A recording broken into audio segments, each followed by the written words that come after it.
Thank you. It is February 9th, 2023 at 9:03 a.m. We will call the Convention, Tourism, Arts, and Humanities Committee meeting to order. Madam Clerk, will you please call the roll? Alderwoman Ingracia, Present. Alderman Gunther,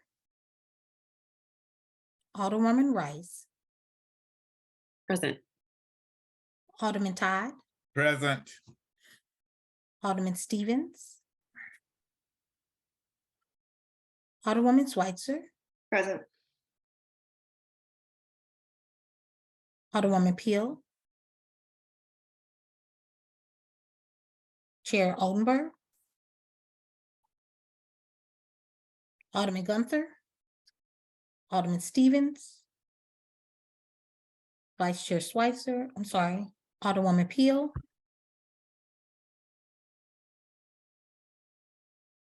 we have 4 present, we have a quorum. Thank you so much. In the absence of Chairman Oldenburg, I will chair this meeting this morning. For item number 3, approval of the minutes, we saw some things that needed to be updated, so we're not going to skip over that one. Item number 4, board bills for review. We have none. Resolutions for review. We have resolution 171. Madam Clerk, can you please read the description, please? Resolution number 171, responsible leveraging of settlement funds. Whereas, as the result of a Rams football team owner, Stan Kroenke, and the National Football League's member team and owners, the league, decisions to move the team to Los Angeles in 2016. The city of St. Louis suffered the overwhelming brunt of the significant financial, economic, and other damage caused by Kroenke and the league's contractual breaches, intentionally false representations, interference with valid business expectancies, and unjust enrichment at their and the St. Louis community's expense. And whereas to secure appropriate compensation for these damages and restitution of unjust profits made at the region's expense in 2017, the city joined with St. Louis County and Regional Sports Authority to sue Kroenke and the league. And whereas the city, county, and RSA collaborated effectively and fought together for 4.5 years to pursue justice and accountability for the St. Louis region and ultimately won a historic settlement of $790 million, $519 million of which were available to there was no more to the resolution. And then they say the Honorable Dr. Megan Green, President of the Board of Aldermen, adopted this 20th day of January 2023 as attested by. Okay, so there was a bit missing from that version. I think the end of it. A lot of it. Yeah. You want me to read what I have? You could pick up from there. Well, it's like in school when you pass the next paragraph. The next person. Yeah, I okay. can go ahead and finish. I can finish. I have it pulled up, Ms. Okay. All right. All right. And whereas pursuant to the settlement agreement, the city's share of these funds is $280 million, $30 million of which is contingent upon approval by the Board of Aldermen to the Convention and Visitors Commission's Convention Center Expansion Project. And whereas these funds present an extraordinary opportunity to effect course-changing investments in the community, developed through intentional, thoughtful, and community-driven conversations conducted in partnership with elected leaders and community stakeholders. And whereas there is also an extraordinary opportunity to further grow these funds while building the framework for these community feedback processes, by responsibly investing these funds so as to take advantage of historically beneficial interest rates, such as by leveraging the current 180-day Missouri Securities Investment Program rate of 4.88%, and whereas city elected leaders and community partners have recently and successfully implemented community-driven feedback opportunities to inform the allocations of the city's American Red's Rescue Plan Act, ARPA funds, and whereas community input has always guided investments from ARPA plans to the city budget, and the city wants to hear from residents across St. Louis about their priorities to help these settlement dollars make an impact for generations to come. Now, therefore be it resolved, the settlement funds community engagement process will be designed by the newly elected Board of Aldermen, Comptroller, and Mayor's Office in spring 2023, working together in partnership to collectively produce a plan for gathering community input during summer 2023.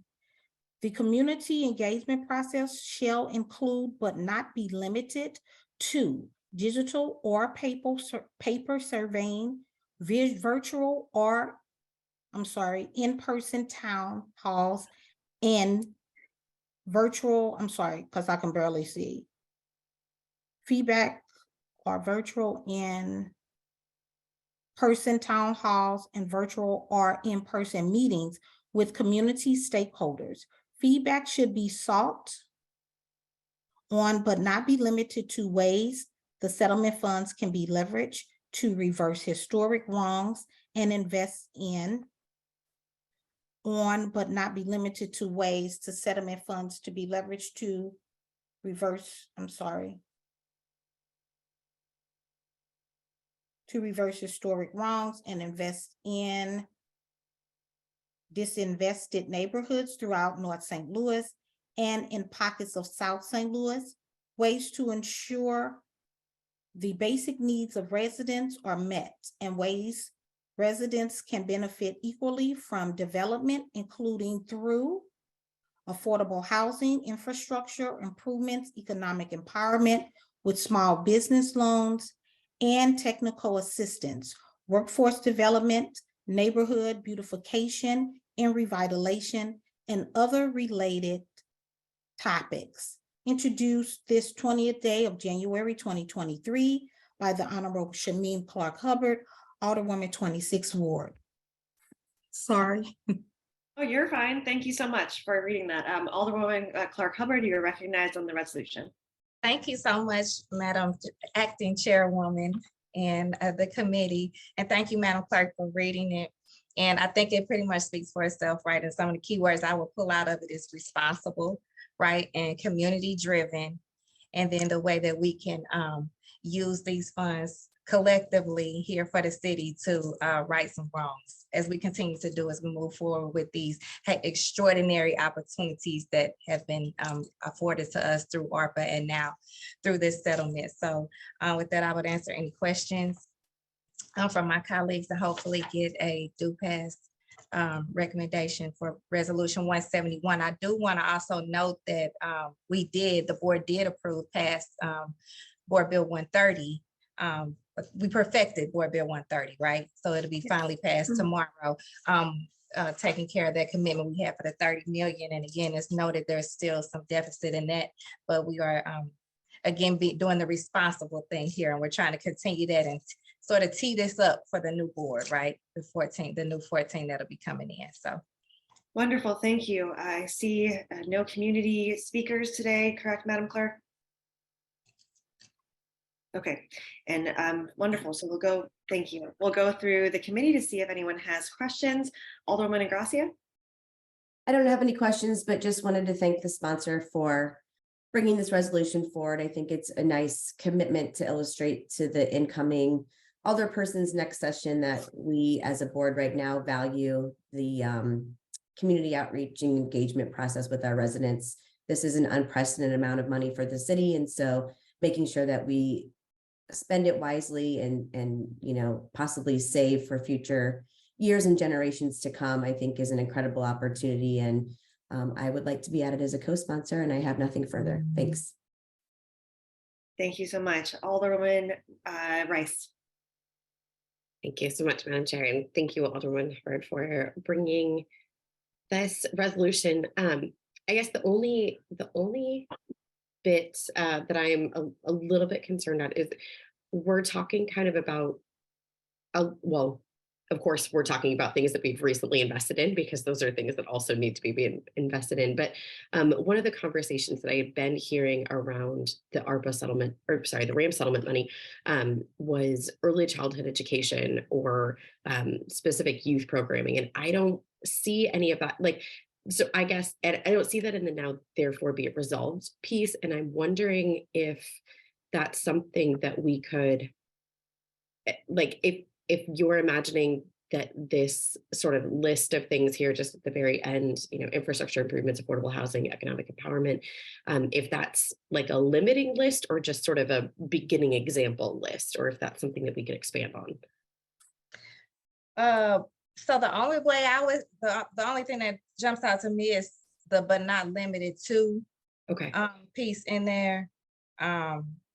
So where my heart stands in early childhood education. So I mean that I could fall into economic empowerment for me, revitalization for me, and I think the umbrella of other related topics.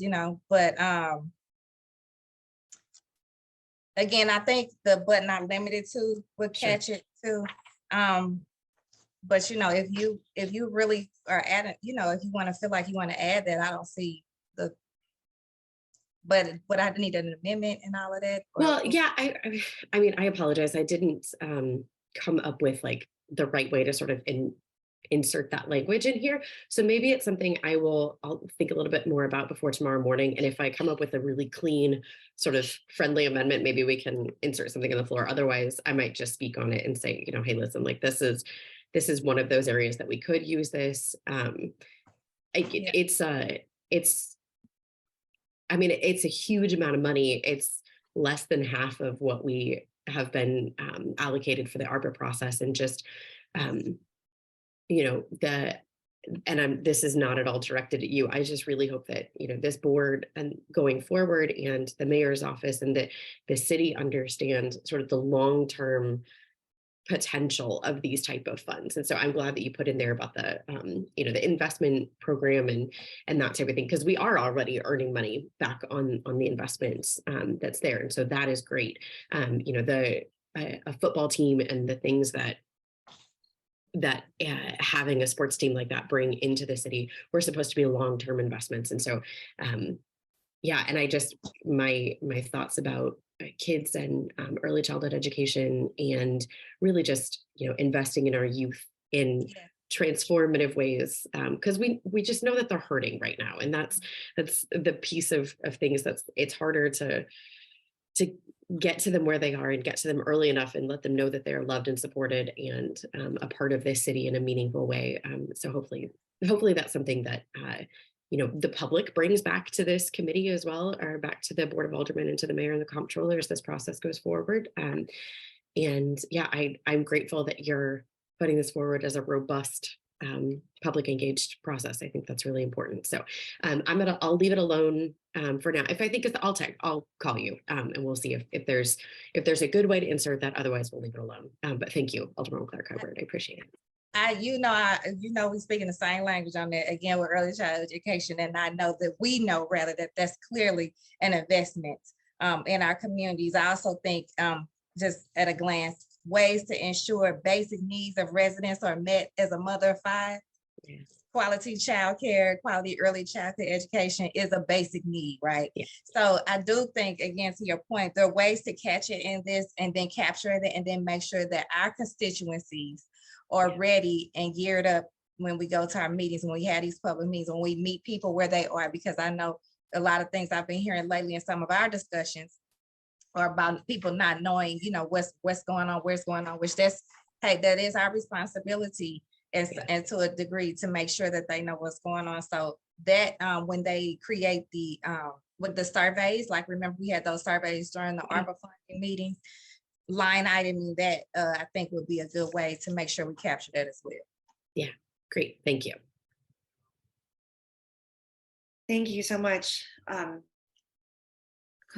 Heggs, did you see Alderman I just- Gracia's note? Okay, Yeah, I wonderful. just saw it. Chair Alderman, fantastic. Thank you, Tracy. I appreciate you sending it. All right, wonderful. Thank you. Alderman Todd. I don't have any questions. Thank you, Madam Chair.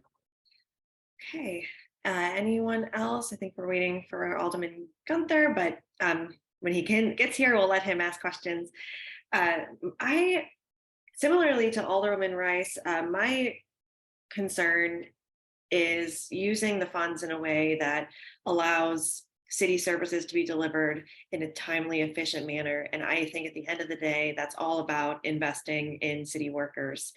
And I see and hear the basic needs of residents are met. So I know that would be covered by the basic needs of residents, is that their city provides services. But in a similar way, I do not want them to be left off the resolution. So I may also piggyback on Alderman Rice and perhaps send through something that I'd like to see added. The workforce development piece, of course, is important, but I just end up hearing so often from our city departments that there's good training programs offered, but then the ability to retain those workers once they've received training with the city is imperative. And I think that comes back also to the early childhood education piece. I know we are working with the Civil Service Commission around adding in a benefit to workers to allow them to save for childcare pre-tax, and there's so much work we can do around this that would help our city workers. So I almost think it's, thinking about every single thing in this paragraph about how can it, just add for city workers on the end of so many of these things. I just want to make sure that they're centered in these conversations. Go ahead. Well, I was just gonna say, to make sure we capture that in this, well, we know that our city workers are our city residents. So Right. the base need, but I also think that maybe a dedicated, how we go into our communities, right, with the meetings and the townhouse, maybe putting together separate dedicated townhouse for city workers. So it's completely dedicated to their voice and their visions of how they would need to receive and be able to receive, rather, the resources that are going to be instrumented through this kind of work. So I think that would be good for us to note and maybe have that as we begin to plan this, as we hopefully or whoever the new 14, right, begins to plan these meetings around this settlement. I think that's an incredible idea. I think that's a really good way of doing it. I love that. Thank you so much. Alderman Gunther, I see that you joined us. Do you have any questions or discussing the resolution regarding settlement funds and community input?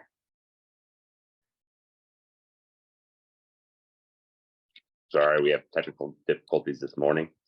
No questions though, fully support it. So thank you. Wonderful, thank you. Well, with that, Alderman Clark Hubbard, if you'd like to close, and then we'll entertain a motion. Yes, with that, I'll close. Thank you all again for these great recommendations. We add them to the work as we move forward on the leveraging of these funds. And with that, I would ask for a favorable consideration and do pass recommendation for resolution 171.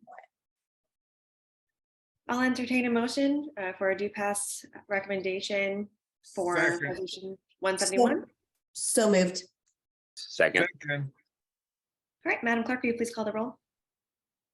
Alderwoman Gracia, Aye. Alderman Gunther, aye. Alderwoman Rice, Aye. Alderman Todd, Aye. Alderman Stevens, Vice Chair Schweitzer, Aye. Alderwoman Peel, Chair Oldenburg, Alderman Stevens, Alderwoman Peel, Chair Oldenburg. We have 5 aye votes. Wonderful. With your vote, you sustain the motion, and the resolution number 171 passes out of committee with a due pass recommendation.